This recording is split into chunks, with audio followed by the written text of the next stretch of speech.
The cloud isn't ethereal, it's anchored to the ocean floor, and it's incredibly vulnerable. When evaluating global data vulnerabilities, intelligence units focus on critical bottlenecks like the Red Sea corridor, which funnels nearly one-fifth of all global internet traffic through unmonitored maritime channels. Cloud computing. Some people say it's the biggest transition in computer security since the 1970s. At the core of what confidential compute is as data and IP get processed, they need to be protected and isolated from the platform and the infrastructure administrators. That's what the core basis of confidential compute is. As more customers are moving their workloads to the cloud, they are worried that their True network resilience is impossible when multiple international lines are crowded together, making them exceptionally soft targets for anchor drags or intentional sabotage. A single severed fiber optic cable in these deep-sea corridors can instantaneously disconnect major enterprise and government operations halfway across the globe. And through the internet, the request hits your front-end application server, which can be in Angular, React, or JavaScript. This front-end server then passes the request to your back-end server application, which might be in .NET, Java, or Node. Now, if any data is required, the backend will request to the database server and finally send the response back to the user. Modern digital services depend heavily on physical subsea repeaters, meaning any disruption forces global traffic to take massive reroutes, causing severe regional latency. Before launching or defending an underwater network operation, analysts must meticulously map out local coastal topologies and regional shipping movements. To do that, you need to invest time in learning about the organization and the job. So find out as much as you can about how the organization is structured, its culture, and relevant industry trends. If possible, see what you can find out about the people conducting the interview. There may be valuable professional or personal points of connection that could help make your interview more relatable and memorable. Saboteurs intimately understand these coastal patterns, easily blending in with regular commercial vessels to cover up coordinated, clandestine physical operations.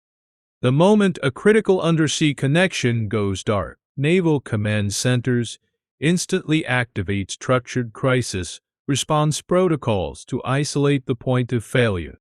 How do you answer behavioral interview questions? Well, my advice is to make sure you use the STAR technique. Take a note of this. Now, STAR stands for situation, task, action, and result. Now, the STAR technique is recognized by all hiring managers. It's a brilliant format to use when answering any type of behavioral interview question. Quick situational awareness is vital for investigators trying to separate standard commercial accidents from deliberate state-sponsored sabotage. In high-stress scenarios, modern network protocols must automatically shift massive data loads away from compromised subsea lines toward alternative pathways. The REST architecture requires that the client state is not stored on the server. Instead, each request made by the client must contain all necessary information for that particular HTTP method. So that's how REST APIs are stateless. Before we jump into the next question, if you enjoy these tech interview videos, be sure to subscribe and hit that like button for the YouTube algorithm. The failover process must be lightning fast, immediately rerouting traffic through satellite and terrestrial systems without waiting for human intervention. Fixing deep-sea cable damage requires highly specialized repair vessels and elite maritime engineers, creating a massive logistical bottleneck during global crises. Tell them about yourself. They're actually asking you to tell them about your qualifications, your experiences, as well as why you're a good fit for this role. That's it. They just want to know about your professional background and experience in a nutshell. Rule number 2, Do tell a story. Even though I said you shouldn't be telling them your life story, you do want to tell them your professional work story. Without these specialized teams and highly technical qualifications, broken undersea channels can remain dark for weeks, stalling global trade. Coordinating deep-sea repairs is frequently derailed by the overlapping maritime borders and intense territorial disputes that define the Red Sea corridor. For the situation and the task, you're going to want to address things like, okay, well, let's say it was, tell me about a time there was a conflict at work. You are going to talk about who was involved in the conflict. Don't forget to say what role you were in. You know, when I was serving as the assistant manager at Amazon over the blah, blah, blah department, a manager in another department and I were butting heads over blah, blah, blah. Bureaucratic gridlocks over repair permits can stall emergency operations for weeks, leaving compromised digital lifelines highly vulnerable to further damage. Just as industrial societies were built on physical electricity grids, the modern global economy relies entirely on the continuous flow of undersea data. We can't separate the story of infrastructure from the story of economic development. If you go to the Industrial Revolution, it was electricity that really helped make that possible. If you go to post-war America, it was the interstate highway system. And so today we've got new challenges. Economic stability cannot be separated from infrastructure security because these undersea cable crossings form the foundation of international finance. Physical wear and restricted access to maritime monitoring equipment during geopolitical blockades make it incredibly difficult to maintain defensive readiness. The more so, I think, because in these strange times that have us all online rather than being able to see one another in person, public confidence in spaces like museums, landscapes that are part of heritage, trails and so on, is sadly out of practice. And I'm sure you will have many ideas that will enable, once we come out of lockdown, the re-engagement. When access to critical marine lanes is choked off, defending the onshore infrastructure that connects these subsea networks becomes virtually impossible. Landing stations along the Red Sea coast act as high-stakes bottlenecks, processing massive volumes of global data through centralized routing hardware. Wonderful, wonderful. It's a true pleasure to have you with us. And of course, there is just so much which we have to, of course, speak about, because, I mean, that's something which nobody seems to have, taken cognizance of. Datadog has done it, and it's a very important factor, which brings me to the first point. A single high-end GPU cluster costs millions annually, Yadi, and enterprises are buying them faster than they can well deploy workloads onto them. These concentrated hubs are high-value targets. A single kinetic attack on a shoreline facility can simultaneously blind multiple international networks. To catch clandestine threats early, coastal security stations leverage acoustic and seismic algorithms to spot irregular ship movements near cable bed. Given this opportunity, I would like to say the best points about artificial intelligence. Artificial intelligence mainly, it helps in many aspects of our life, helps in study purposes and building and make our tasks easy and comfortable and helps in taking the decisions very fluently and reducing the repetitive tasks which are burden to the humans. Automated anomaly detection gives analysts the edge, highlighting suspicious anchor behavior before a physical cut can even take place. Hidden flaws embedded within the firmware of underwater repeaters leave our core physical architecture wide open to remote cyber-physical interception. Has their own specific way of programming. Their nuances get entered into the code. Now, the problem is that this can become so embedded that the AI they are developing becomes maligned from their code. So it doesn't get into the final system correctly. Conventional programming also requires that every minute step. Software weaknesses in subsea routing equipment allow adversaries to manipulate or completely shut down data flows without touching a single cable. Next-generation cable landing stations are transitioning to off-grid renewable energy loops to ensure operations continue if local municipal power grids are targeted. Energy Systems was launched in 2016 with a $75 million grant from the Government of Canada's Canada First Research Excellence Fund to help Canada transition to a low net carbon energy economy. We focus on multidisciplinary research that develops the energy technologies of the near future, integrates them into today's infrastructure, and examines possible consequences for our society. Hardening these coastal networks against power grid failures is a key pillar of modern multi-large defensive infrastructure. When engineering fallback networks, intelligence analysts must evaluate the latency penalties and structural hazards of routes bypassing the Red Sea entirely. Mile-long trip, maybe from Philadelphia. Maybe you went to Boston or Pittsburgh. How did you travel there? How did you decide to travel there? My name is Megan Ryerson, and I'm a professor of electrical and systems engineering and city and regional planning here at the University of Pennsylvania. And I study how you Mapping alternative terrestrial and space-based paths is essential for maintaining global communication.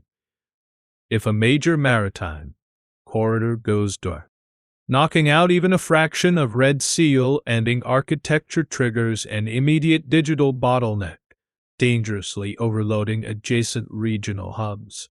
Vehicles are going to solve all our problems. I'll focus then on automated vehicles. I'll go through sort of an anatomy of a particular accident and see why it's going to be difficult to have safety. And principally in intersections, I'll discuss how to construct intelligence in the intersection. Coastal stations operate exactly like major highway intersections. When one collapses, the cascading traffic surge can crash neighboring facilities. The shift toward privatizing subsea networks and leasing data capacity to commercial entities creates a massive security blind spot for state intelligence agencies. Saying that they will hold up the bipartisan infrastructure proposal if the reconciliation bill doesn't come hand in hand with it. They're laying it down right here. When national infrastructure is controlled by private corporate interests, intelligence services lose direct oversight and defensive control over critical communication lines. Security experts are pushing for the widespread deployment of acoustic fiber sensing arrays along ocean floors to track real-time physical shifts near subsea cables. Brennan Hildebrand, to discuss how you build monitoring infrastructure that provides meaningful visibility and maintain a global network of distributed monitoring agents. I'm Barry Collins, and I'll be hosting today with the amazing Mike Hicks, Principal Solutions Analyst at Cisco Thousand Eyes. As always, we've included chapters in the episode description below, so you can skip ahead to the sections that are most interesting to you. And if you haven't already, we'd love you to take a moment to give us a follow over at Spotify, Apple Podcasts. Using distributed sensor networks provides critical visibility, enabling maritime patrols to catch undersea tampering long before the network goes dark. In a worst-case scenario where subsea networks are totally severed, coastal hubs must rely on high-frequency, wireless arrays to bridge critical regional gaps.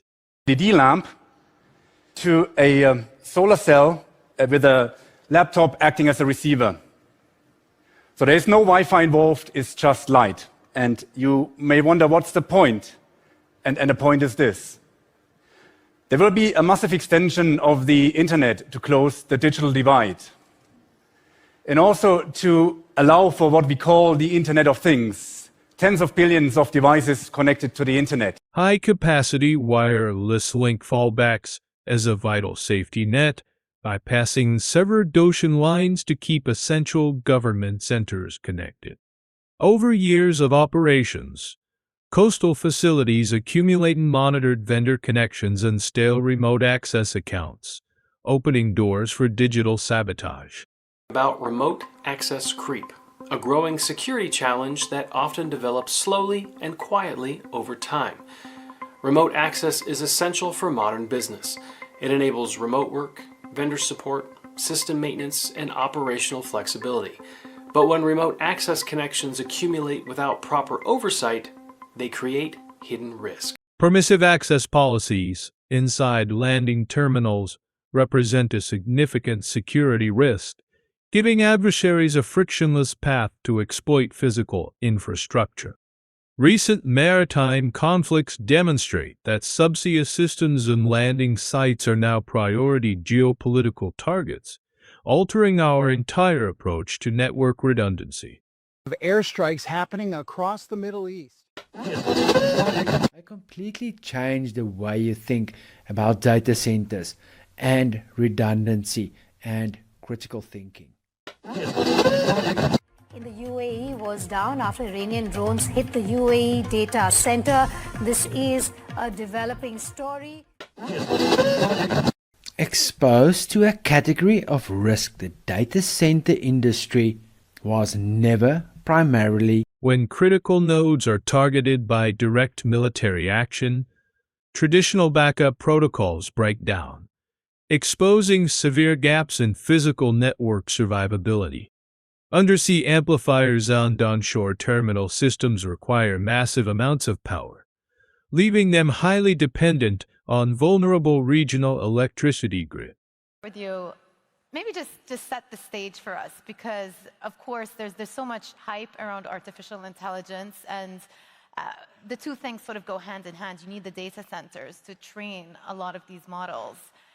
How do you see AI impacting data center infrastructure in the coming years? Yeah, no, good question. But I think if you take a step back, you have to look at the whole demand for cloud storage to start with. And strategic data hubs require entirely separate, hardened power systems, as vulnerable coastal electrical grids remain a massive weak point for the network. Nations surrounding the Red Sea are rapidly building out their terrestrial fiber architecture to manage expanding international traffic loads.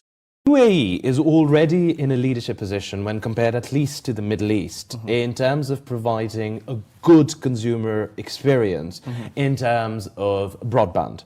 Now, tell us a little bit about DO's strategy in terms of fixed network evolution to support this idea of an anytime, anywhere consumer experience. Scaling regional networks is highly strategic, but expanding digital capacity without locking down physical security simply increases the target's eyes for saboteurs. Decades ago, routing basic messages across continents was an engineering feat. Today, global economies take these massive underwater data pipelines entirely for granted. Let me explain just how difficult it actually was to send that first message. So the internet was super tiny. And at 10:30 in the evening, researchers had gathered down in Los Angeles and at Stanford up in Menlo Park to send the first test message. And they had agreed to send the message login, like logging into a remote computer. The evolution from simple copper connections to a hyper-complex international web makes isolating discrete physical tampering incredibly difficult. Geopolitical competitors are actively building parallel financial and telecom pathways designed to completely bypass Western control and monitoring. Iran now operates inside was specifically built. As global traffic flows migrate to sovereign networks, international intelligence teams lose visibility, creating a massive blind spot in communications surveillance. To keep diplomatic and defense data safe, Modern landing hubs must deploy trusted hardware enclaves that completely isolate sensitive traffic from local terminal operators. They can move more and more sensitive workloads to the cloud. They have the assurance that their data, their IP is not compromised. Typically, there are two ways the industry is starting to converge on building confidential compute. One is through the use of what are called trusted execution environments, TEEs. And the other one is something called homomorphic encryption, which Securing data at its point of entry is essential without physical and logical hardware isolation. A breach at the shoreline exposes the entire underwater line. Global enterprise cloud services like AWS and Azure rely entirely on physical cables running across the Red Sea floor to keep data centers synchronized worldwide.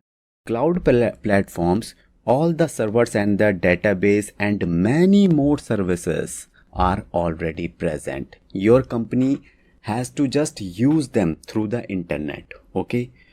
For example, to host a web application like this, same like this, you can replace this physical servers with AWS. The cloud isn't ethereal, it's anchored to the ocean floor, and cutting a primary Red Sea line immediately disrupts operations across multiple continents.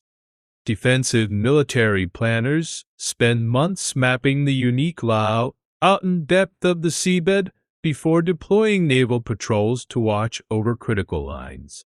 How you just research the skills required for the job and what's important to the organization?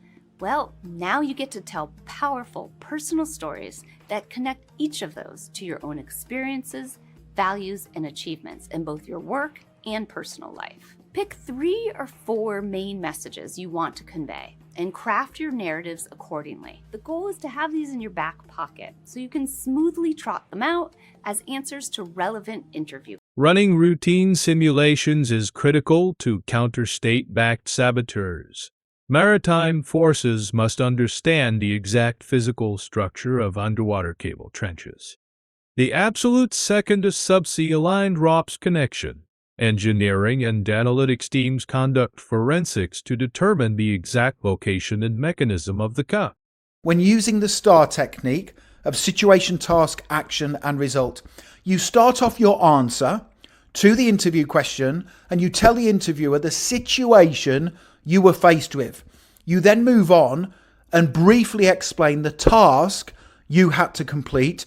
You then give in-depth details, specific details about the action you took to achieve that task. Precise tracking is mandatory. Every single outage must be verified using spatial telemetry data to confirm whether an anchor was dropped maliciously.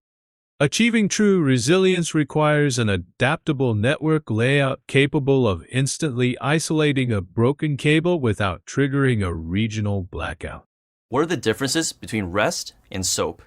While REST is an architecture used to develop web services, SOAP, or Simple Object Access Protocol, serves as a protocol for exchanging structured information by way of APIs. While REST has flexible standards, SOAP standards are much more strict in that their implementation and statefulness often means that the client and server are closer connected.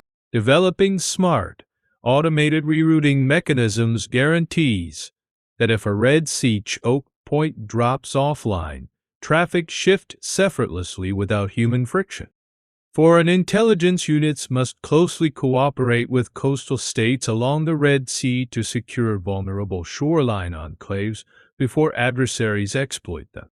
Tell the employer what you know about this role. Once you've gone through your entire story and you've told the employer about your major roles as well as the accomplishments that you've achieved, it's now time to acknowledge to the employer what you know they need for this particular position that they're hiring for. So to continue on our example, you'll then say, assessing a host nation's security readiness is vital. Helping regional partners lock down their physical hubs is our first line of defense. Commanding the waterways where global networks rest yields absolute geopolitical leverage.